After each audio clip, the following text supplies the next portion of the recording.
This is SG2 Perspectives, a conversation with industry experts and SG2 thought leaders about the biggest trends in healthcare and what we all expect that's going to mean for the future of healthcare delivery. Welcome to SG2 Perspectives. I'm your host, Trevor Durin, and this will be the second installment of a two-part series where we explore some of the biggest proposed payment changes from CMS and then let our subject matter experts react. Last week, we discussed proposed changes around site of care regulation, and today we'll dig into virtual health reimbursement. First, you hear from our policy experts, Valinda Rutledge, former hospital CEO and former leader of CMMI, as well as Leslie Kamel from the SG2 intelligence team. Then we'll get into a reaction from Chris Pagano, who leads our virtual health team. Valinda, virtual health is a tricky space because some part are the jurisdiction of CMS and others need to be adjusted through legislation. We're still hopeful for some legislative changes down the road, but this was the first clear indication of CMS's vision after the public health emergency of how they see virtual health going forward. What did we learn?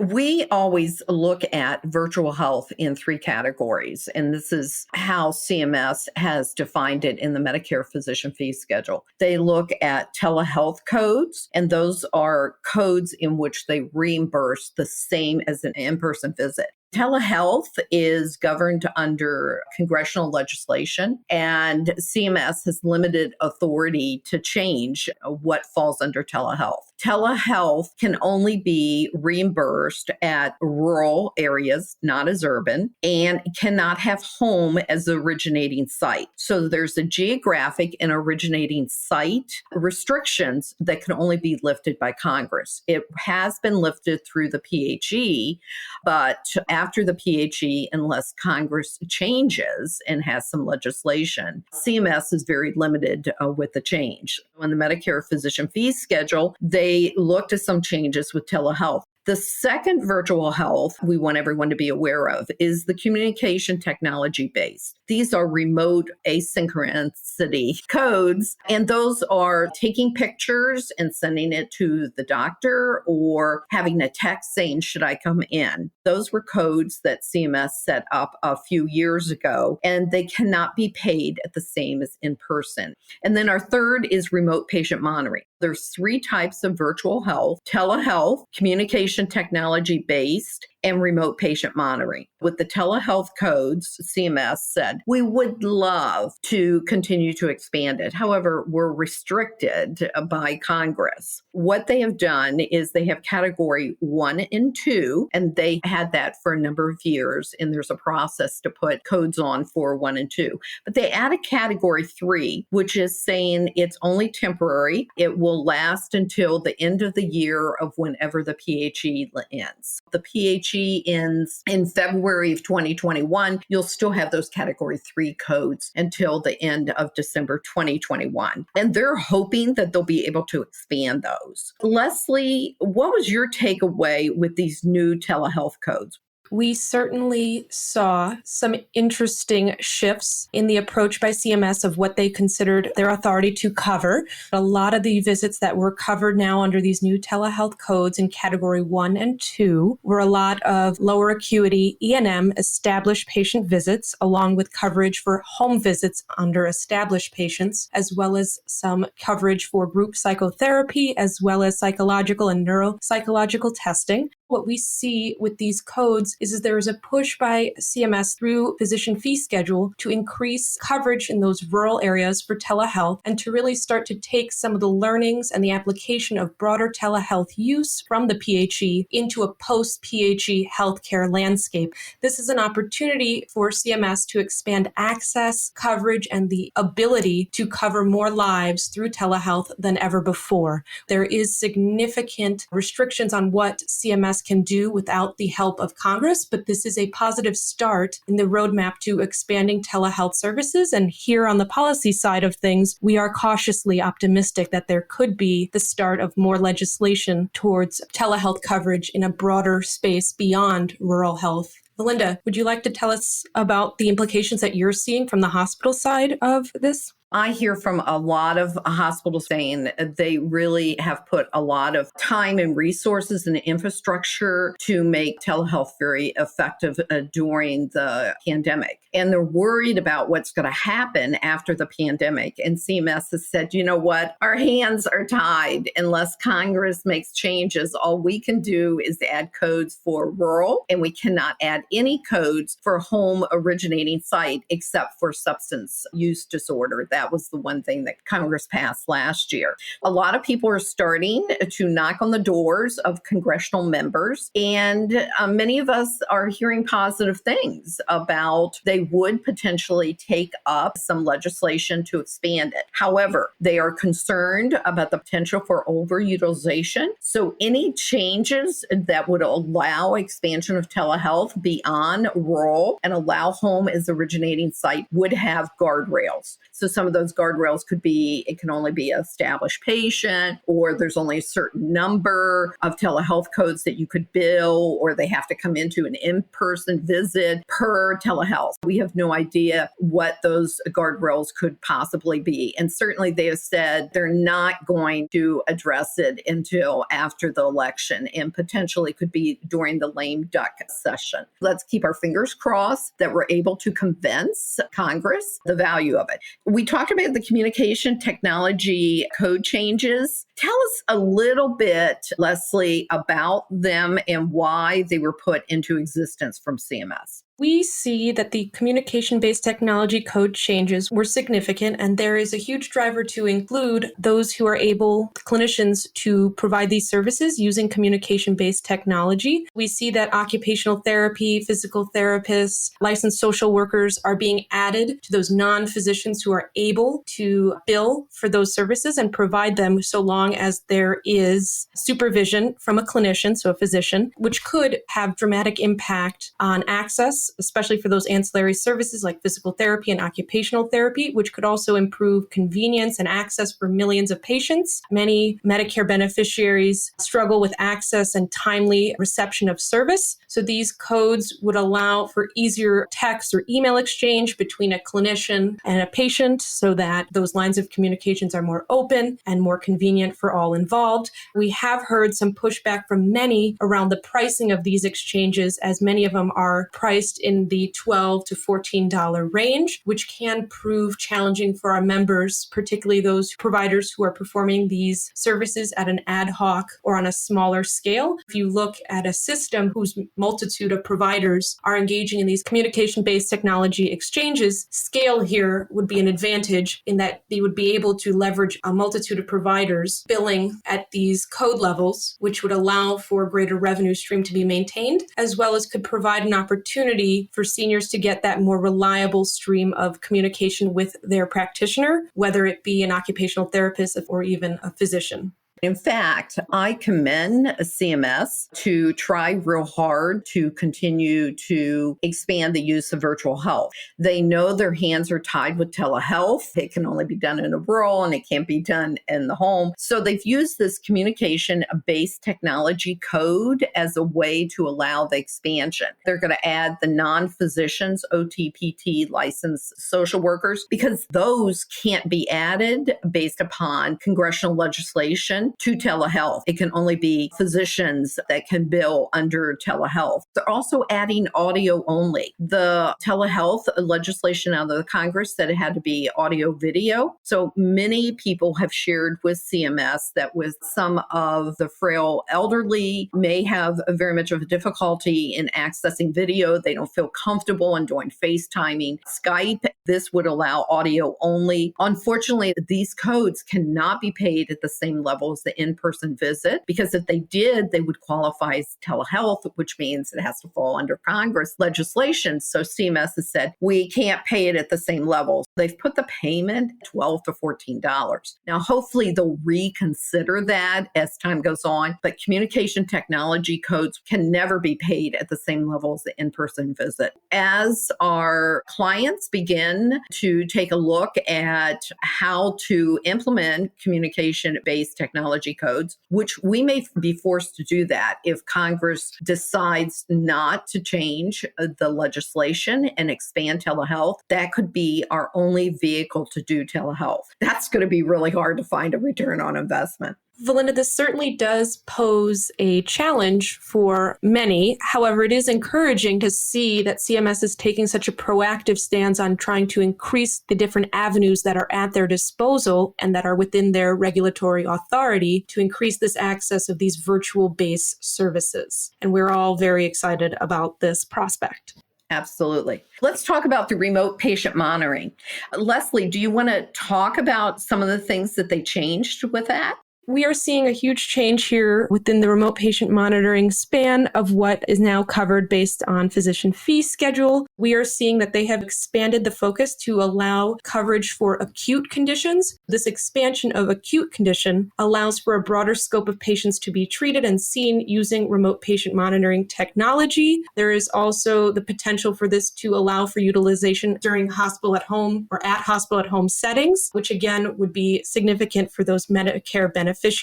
We also are seeing the requirement to use automated or live data upload technology. So this is a change because it was previously a function that was allowed for asynchronous or that non-live reporting. So you previously could use devices that would record the data and then had to be manually uploaded. Now there's the requirement that they be synchronous and allow for automated download. We will see there's now an opportunity for comment, and there are many across the industry that feel strongly that it does not need to be automated, while there are those who are in favor of it. So we will see as this proposed rule becomes final, what feedback is given to CMS.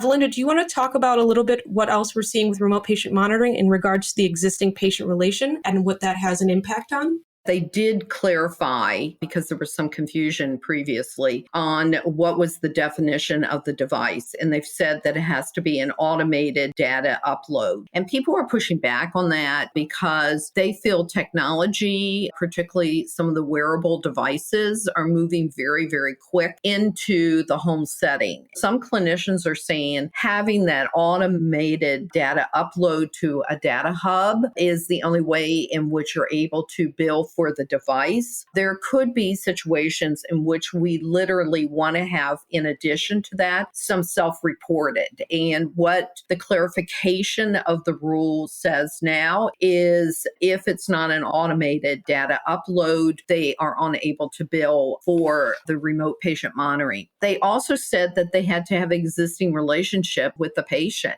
Now, during the PHE, they waived that and allowed new patients, but now they're saying that it must be an established patient. The remote patient monitoring is the aspect that we all need to continue to take a look at. The technology is moving very, very quickly. We've seen some of the major technology companies moving into it.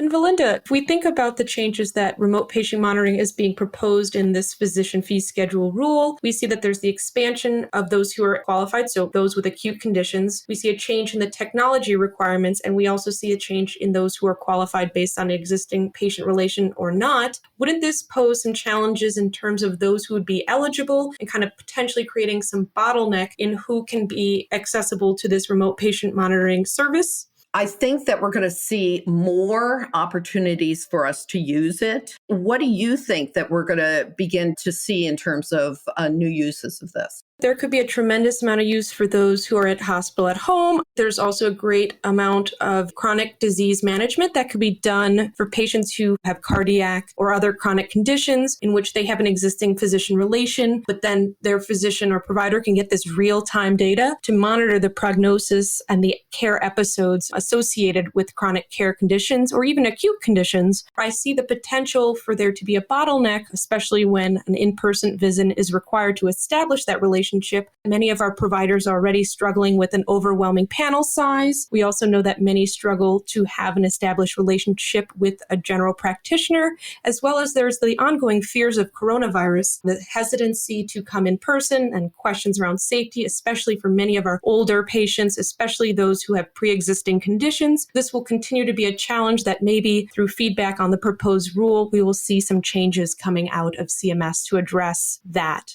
All right, Chris, now I want to get your reaction to all this. And full disclosure, we recorded the policy portion a couple days ago, so Chris had a chance to listen and now react. Any movement is positive in terms of making it easier for patients to access care virtually. I'll ask a few specific questions about each set of changes that CMS is proposing. Valinda and team really talked about limitations around what CMS can change related to telehealth originating site and reimbursement parity with in-person visits. Before COVID-19, reimbursement was probably the most common excuse of why virtual health wasn't being adopted really rapidly in a market. And we've seen kind of conflicting data, whether the really rapid increase in virtual health utilization around COVID and then the numbers coming back down, whether this data is going to help or hurt that argument. Chris, if we're going to make changes to virtual health reimbursement and regulation, what would make the biggest impact? First and foremost, there's no question that there's certainly conflicting data out there on attitudes in relation to virtual health across the board. Ultimately, what I find in the data and hearing anecdotally is that patients want to have the full array of capabilities at their disposal and own their care journey.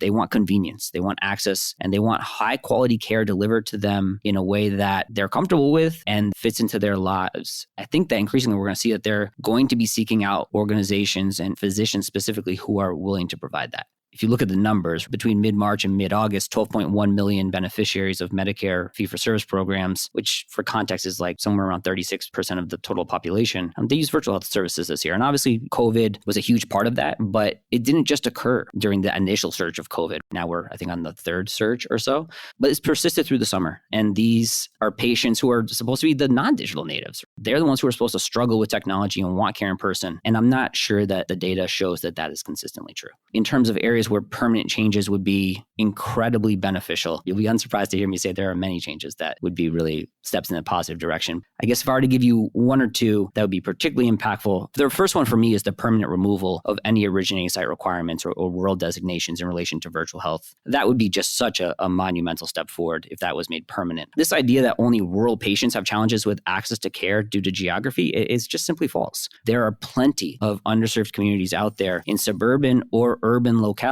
that have limited access to transportation, which is hindering their ability to receive the care they need. These are the underserved communities who often are disproportionately chronically ill, right? They have poor health outcomes and frankly, they're costing hospitals and health systems a lot of money. And so virtual health, when done well, and when they're released of some of the regulatory restrictions that have been in place historically, they're able to help overcome some of these challenges. The second is going to be payment parity, right? No big surprise there. That would just be so incredibly impactful. And when coupled with the ability to establish the patient-physician relationship virtually, that would open up all kinds of interesting opportunities for organizations to enter into new markets, pursue a growth strategy, expand their reach, and perhaps even pursue different types of interesting, innovative partnerships. It would create a more competitive environment. I think we're headed there anyway due to the rise of some of these non-traditional entrants to the market. But I think it would provide a more diverse set of options for patients and create a lot of opportunity for innovation. So those might be where I'd love to see additional changes made moving forward. Both of those make sense, and it's easy to see how broad the impact could be. There was really two changes from CMS, two buckets of changes that I want to ask you specific questions about. And the first is communication-based technology. And this is a positive step forward to address the digital divide you mentioned and to just make communicating with a physician easier. And from a provider and health system perspective, make more of that care that in many cases is already happening and now it's reimbursable. That may be a small concern that there's going to be physicians or patients who say, we're already interacting in this way and now it's more formal and now there's a bill for it. That could get in the way. I'm a little nervous about that, but I think it's a small concern. I think it more opens big opportunities for smart user-centered design to expand access options. What's your take on the changes here and what the impact could be? We've been speaking about this pathway since its inception a couple of years ago, and it definitely could be utilized by forward-thinking organizations to effectively support chronically ill patient populations and patients overall. There's going to be a really serious challenge for organizations to really put resources and really prioritize and be focused on this area, given the incredibly low rates of reimbursement. There's other areas where, at least right now, there's going to be more of a prioritization, and probably rightfully so, because every organization is really having to buckle down and think about where they're allocating resources and where they're focusing. And there are other areas that are going to be more perhaps beneficial here, at least in the short term. The area I bet you want to spend more time in is around remote patient monitoring. Qualified conditions expanded. It now covers more acute conditions. On the surface, that says to me that's going to open up hospital at home options. What are you hearing from virtual health leaders about how much this really expands opportunities in the space? There's no question that expanded opportunity to utilize virtual health in relation to hospital at home programs is fantastic. The changes that were made, including increasing obviously who can actually be the ones who are delivering care through these capabilities, that's an important first step. When we look at specifically home health, there are new opportunities to utilize virtual health as part of those home health programs, but there is an appropriate reimbursement for it. So this could be a fantastic step forward, but for it to actually be meaningful, the reimbursement needs to be more appropriate in relation to the actual time and resources that are being devoted to these programs.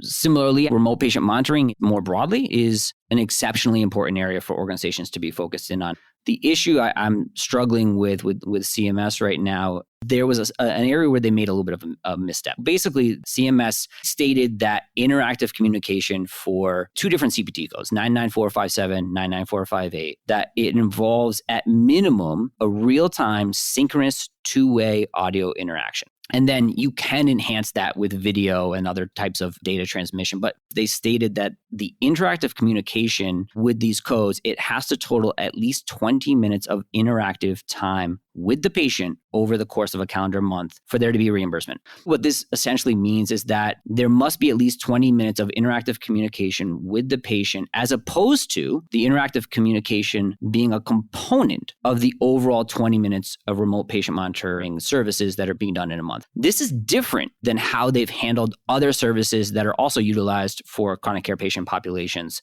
chronic care management services specifically. The issue is with those areas, CMS has been really clear that the time-based requirements consist of a combination of patient interactive communication, monitoring, and management of the patient's care plan. The reason that this matters is that CMS's current interpretation would basically mean that the practitioner and the clinical staff would have to use the remote patient monitoring technology, analyze the data, assess it, update the care plan accordingly, and also spend at least 20 minutes of additional time talking on the phone or having a video visit with the patient each month to get reimbursement. Yeah, it really hurts scalability, right? It does. That's a great point to outline. So give me some closing thoughts around what all these changes mean cumulatively around your future outlook for virtual health. Virtual health is not only here to stay, this is not a nice to have, this is a need to have, this is core to care delivery moving forward. Hospitals and health systems, they need consistency. There isn't a week or a month that goes by where I'm not seeing some sort of change of the regulatory environment for virtual health. And the bottom line is that a huge amount of uncertainty has existed around reimbursement and regulations. And the unfortunate part about that is organizations have made significant investments in these technologies to serve their communities appropriately. And the uncertainty is incredibly challenging, especially as we think about the financial landscape that a lot of organizations are facing right now. Simplicity, forward-thinking approaches, and certainty is really what is needed right now from a legislative and regulatory perspective for organizations to continue to invest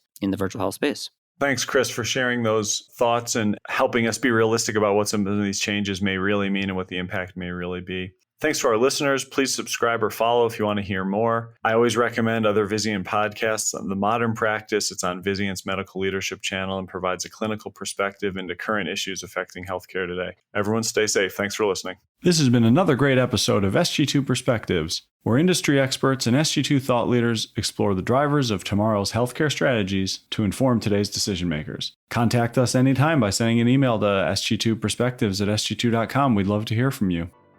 SG2 revolutionized healthcare demand forecasting with the Impact of Change forecast, and today we're the industry's premier strategy advisory firm. To learn more, visit sg2.com. Thanks so much for listening, and we'll see you again soon.